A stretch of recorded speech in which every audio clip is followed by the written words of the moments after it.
Good morning. It's 8:40 at Bridge of Orchy in the Highlands, and that's my starting view this morning, although I have been walking for about 20 minutes. That's the Black Mount overlooking Rannoch Moor, so anyone who's walked the West Highland Way will be familiar with that. And Bridge of Orchy's down there, the station's just, you might be able to see the lights. I've been walking for about 20 minutes and I'm going up there today. I would try and pronounce it on the left, but I'm worried about embarrassing myself. I could just spell it for you.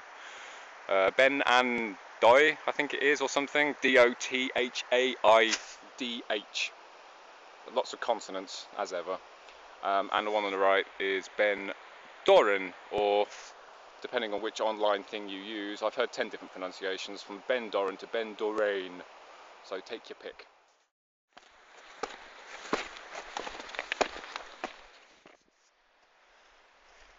The more observant among you will probably notice that there's not much snow compared to the last blog I did on Ben Lawes when it was enough for snowshoeing. It has been milder over the last 3 or 4 days, but it's been very windy as well, and it's often the way in winter in Scotland. You can get a big dump of snow and everything looks deep and crisp and even, and then the wind comes and scours it and blows it all around and blows it into all the trenches and gullies and things. That's why you get these big streaks on the mountainside. So you can often have the same amount of snow as you ever had, but it just all gets moved about. But that does mean it's not snowshoeing weather today.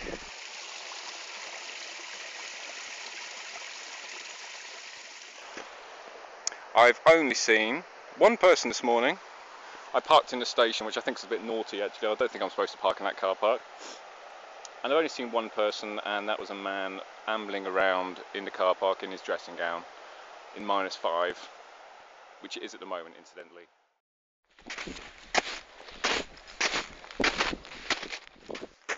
Someone has very kindly left these footprints in the snow for me, which have now frozen solid, and are acting as steps. How considerate is that?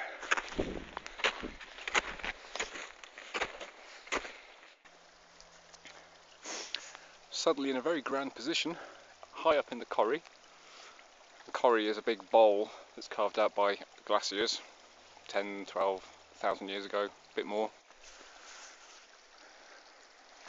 Because it never gets the sun, it's where the snow and ice always lingered, and it just scrapes away gradually and makes these enormous, great big rocky amphitheatres. There's loads of these Corries in Scotland. People find them quite intimidating, and people are always in a hurry to get out of them and up to the summits, but I think they're underrated. I can understand why people don't necessarily like lingering. They don't get sun. They get very cold. As you can see, everything's frozen. All the water's frozen. There's ice tumbling down the cliffs. But they're underrated. I've always wondered why people don't bag Corries. Bag bowls, these big bowls. I'll start bagging bowls. I'll start a new trend. I'll start a new craze. Bowl bagging.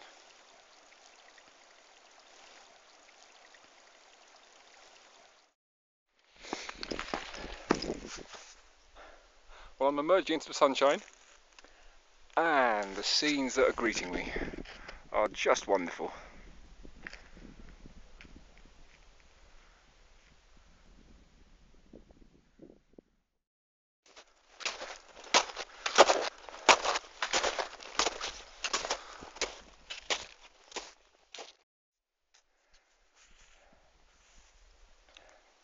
If ever there was an illustration of the perils of walking in winter, in Scotland especially, it's this stuff here. It's just dislodged as I walked over it. It's a whole section of a top layer of snow, which forms when you get new snow and old snow, or the wind blows very firm, hard packed snow on top of old snow, whatever. Anyway, it forms another layer, and all you need to do is step, and that's it. It's off, and you with it. Luckily here it's only a tiny section, but you can see how when I walk up here, cracks form, and that, on a steep slope, that could be quite a problem. So it's scary and worth knowing about.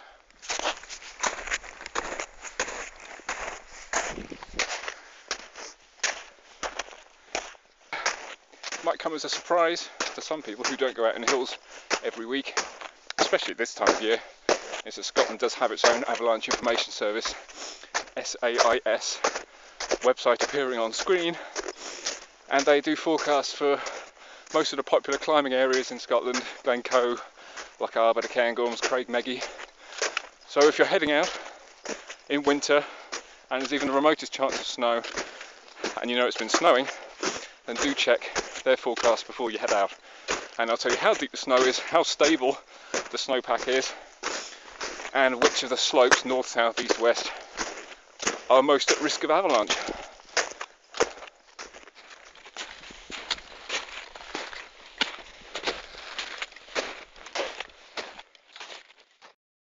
The difference in snow conditions from last week is quite striking. Last week, when I was disappearing almost up to my knees in snow before I put the snowshoes on, this time it's still probably the same depth actually, but no sinkage.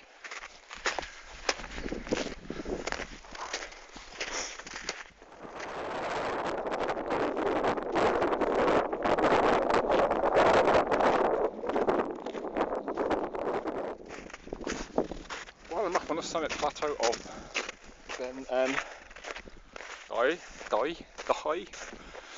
I forget.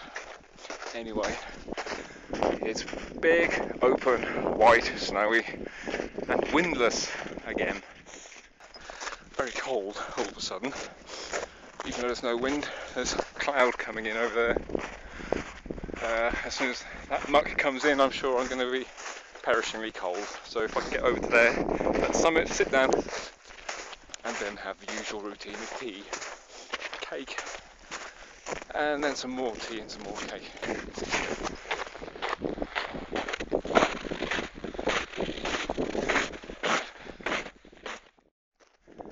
You see how a sunny day can turn cloudy, you can lose your way very quickly. That cloud's coming in quite quickly now.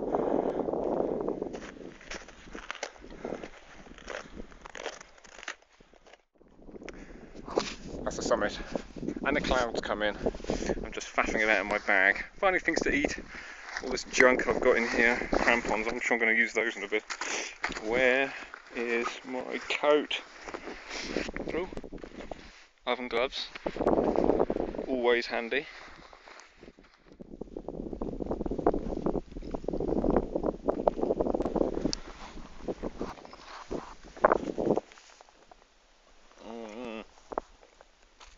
Oh, Jesus, that's cold.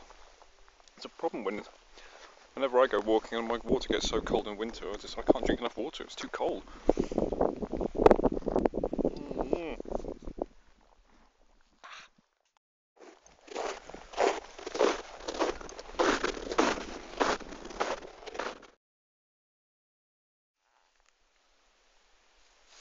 Well, it was cold on the summit, but now I'm in this big white snowy bowl, protected from the wind. The sun's coming out, the clouds clearing. Everything's going right again.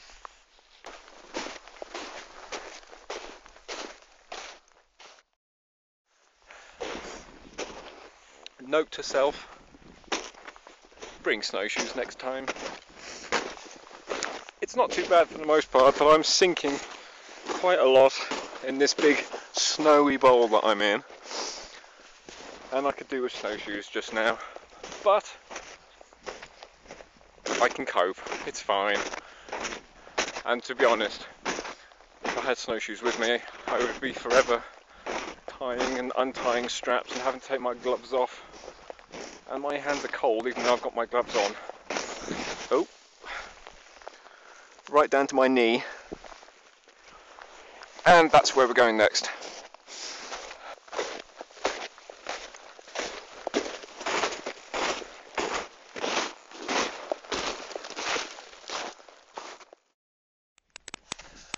I think I'm probably about halfway up. I was following the tracks of two guys who were about 200 metres in front of me, but I followed Fleetwood Mac's advice and I went my own way. So I'm not following anyone's footprints. And as a result, I'm finding interesting things like this.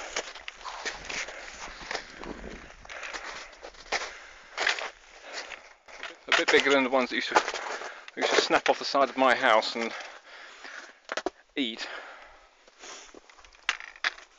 Big, eh?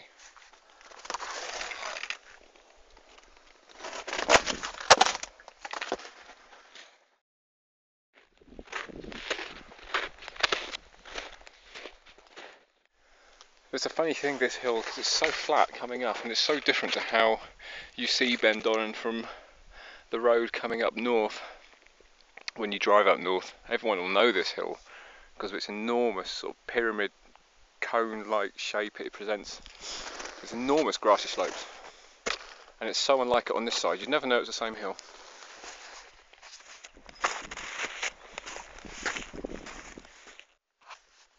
Well, well, well. I'm always writing about how it's always good to get off the beaten track and sort of put guidebooks to one side. Use a map, of course, use a map, know where you're going, but there's a lot to be said for actually getting off the beaten track and going out and finding things you probably wouldn't otherwise see. And often you don't have to go far, a couple of 100 metres off the path. The main summit ridge is just up there, and if people don't come down here, they'll never see this. A proper alpine scene. The summit's up to the right, but you'll never see this view unless you sort of come off it and walk about for yourself and just see what's here.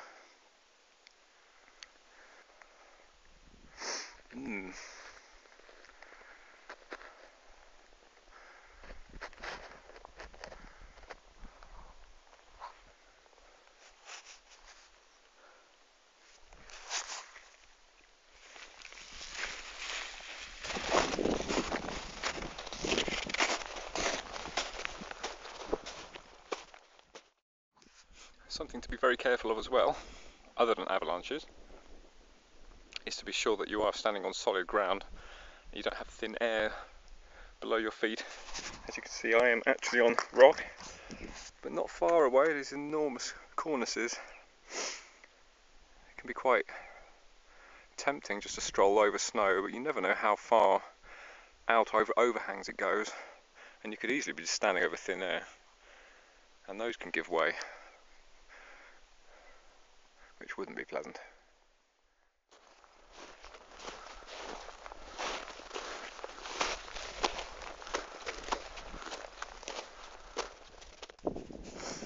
Well, here we are at the top of Benvironment. It's quite a view.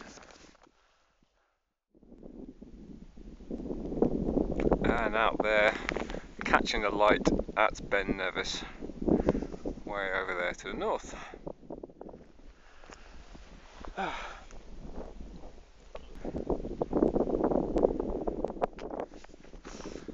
Time to go.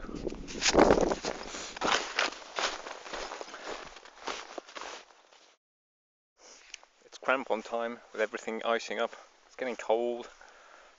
I'm not going to risk going downhill with just my boots.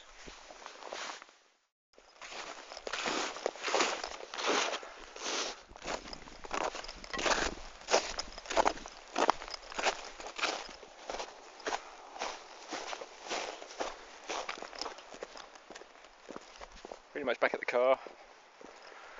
There you go, that's looking back up at where I was 70-80 minutes ago. Not the most glamorous end to a walk.